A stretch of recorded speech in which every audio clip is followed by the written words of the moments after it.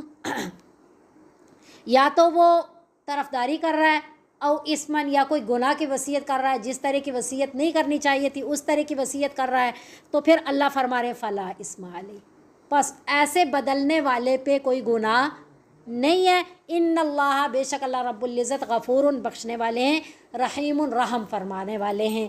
تو اب یہ جو وَلَكُمْ فِي الْقِصَاصِ میں یہ جو حکم بیان ہوا ہے وصیت کا، اس کے 3 جز ہیں۔ پہلا جز کیا ہے؟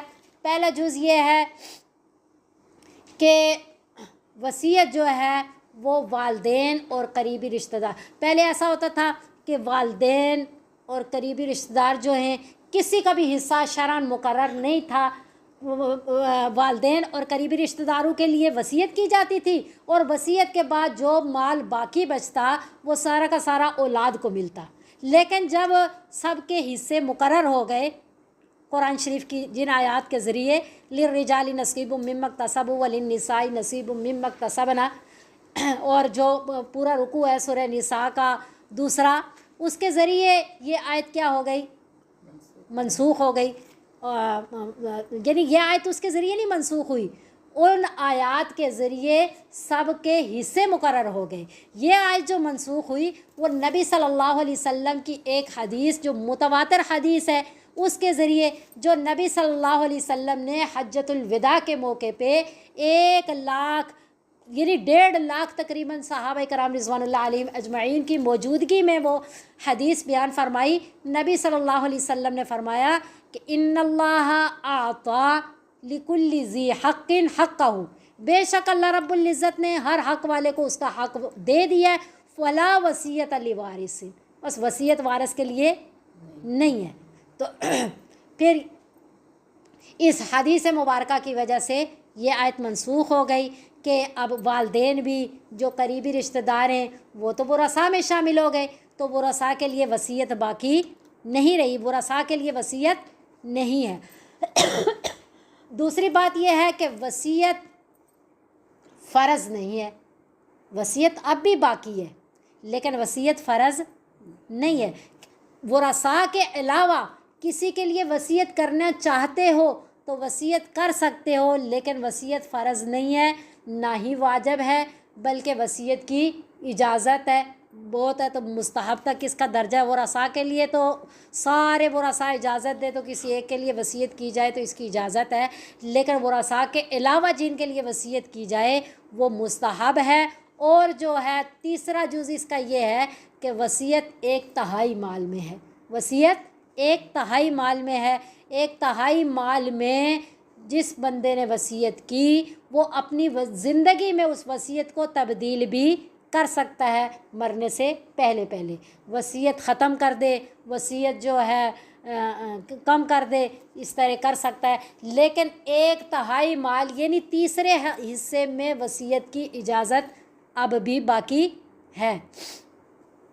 یعنی حقوق 4 مرتبۃ، میت کے طریقہ کے ساتھ 4 حقوق متعلق ہوتے ہیں۔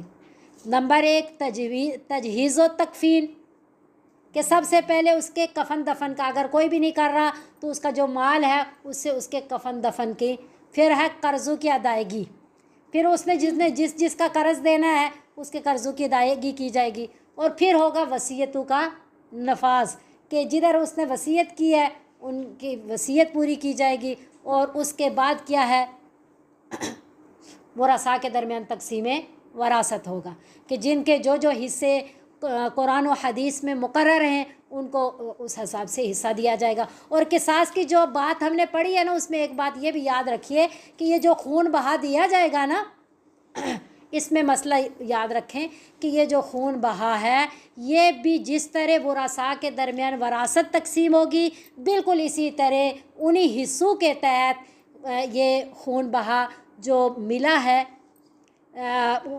مقتول کے ورثاء کو، وہ بھی اسی طرح، مثلاً کوئی بندہ مقتول ہے، قاتل ہے، وہ اس کے جو بچے ہیں جس طرح اس مقتول کی وراثت ان کے درمیان تقسیم ہوگی، اسی طرح اس کے قتل کے بدل میں جو خون بہا ملا ہے وہ بھی ان کے درمیان اسی طرح تقسیم ہوگا، اور قصاص بھی تقسیم ہوگا۔ اب سوچنے والی یہ بات ہے کہ قصاص تو تقسیم ہو نہیں سکتا، یعنی بدلہ لینا۔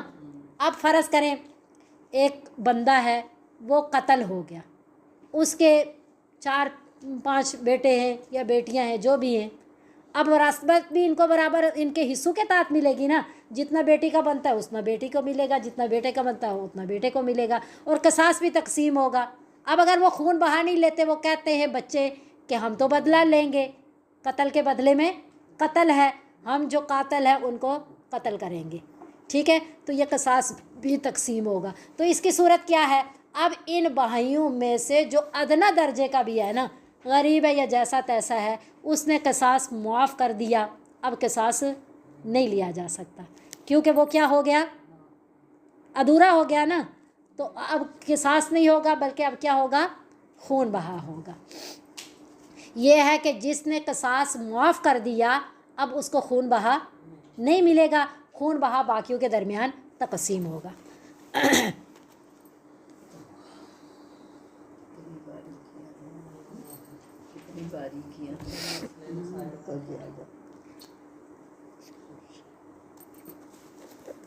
اب وصیت کے بارے میں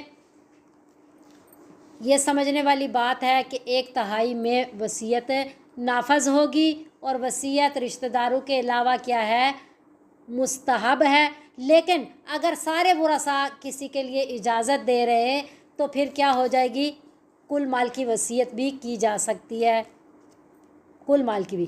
وہ کب نافذ ہوگی؟ جب رشتہ داروں میں سے کوئی نہیں ہے یا سب نے اجازت دے دی ہے اور سب بالغ ہیں، کیونکہ نابالغ کی اجازت قابل قبول نہیں ہوتی۔ جب تک ایک بچہ نابالغ ہے تو وہ کسی حساب سے اس مال کے لیے فیصلہ نہیں کر سکتے سوائے ایک فیصلے کے کہ جس کا جتنا حصہ بنتا ہے اتنا اس کو تقسیم کر دیا جائے۔ اس کے علاوہ کوئی فیصلہ کسی بچے کے نابالغ ہونے کی صورت میں نہیں کیا جا سکتا، کیونکہ نابالغ کی اجازت معتبر نہیں ہوتی۔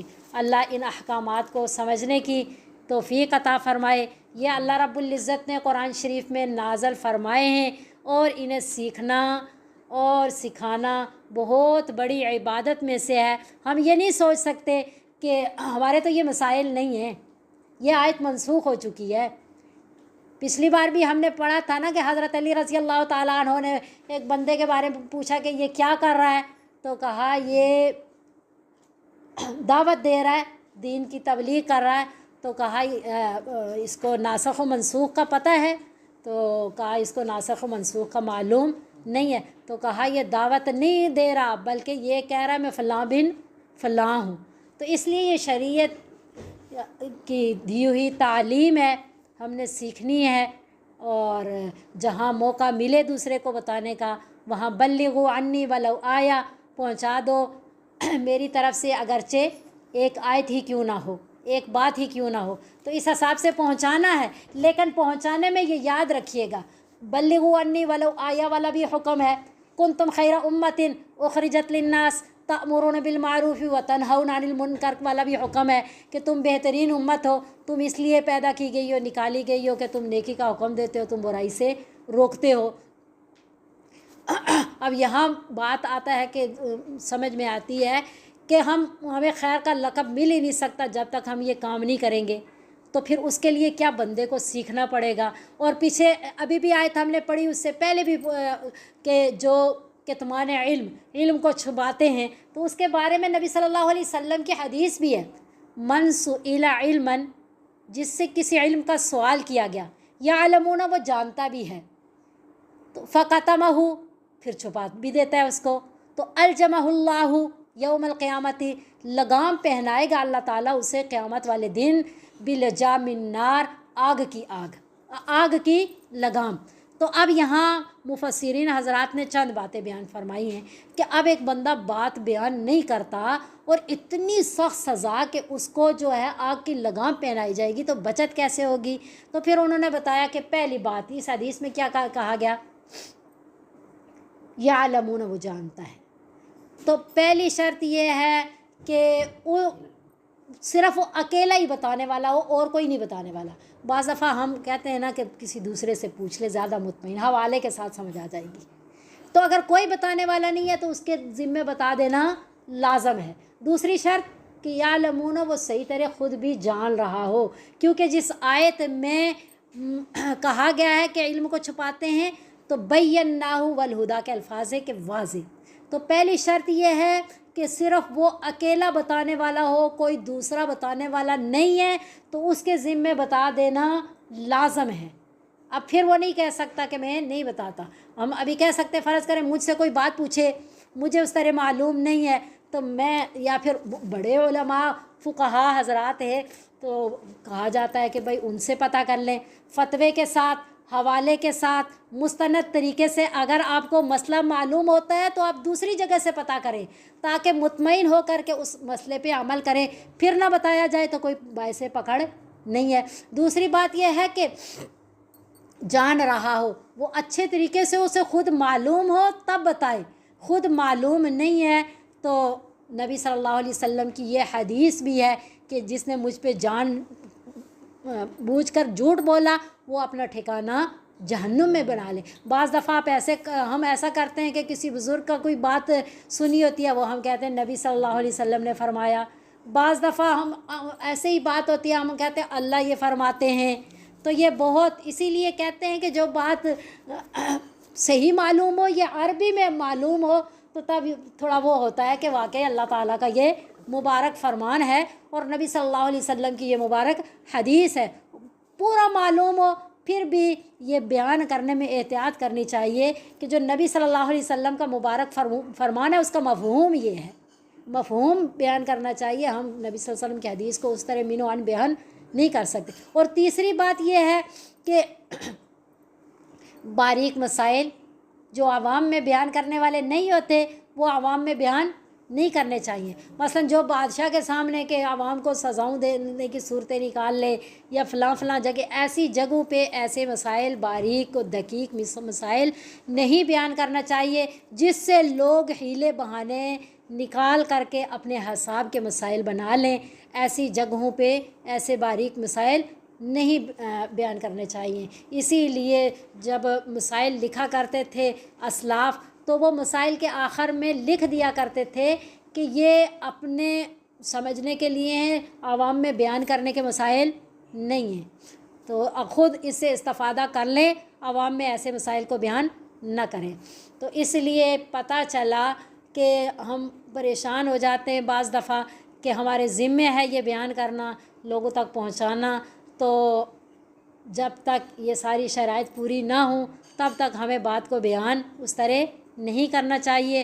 اللہ رب العزت ہمیں علم میں رسوخ نصیب فرما دیں، ہمیں عمل کی توفیق عطا فرما دیں، اخلاص والے اعمال کی استقامت کے ساتھ توفیق نصیب فرما دیں۔ اللہ اس قرآن کے نور سے ہمارے سینوں کو منور فرما دیں، اللہ اس کو ہماری زبانوں پہ جاری فرما دیں، قیامت تک آنے والی ہماری نسلوں میں اس کے فیض کو جاری و ساری فرما دیں، اور اس کے احکامات ہمارے جسموں پہ لاگو فرما دیں۔ السلام علیکم ورحمۃ اللہ وبرکاتہ۔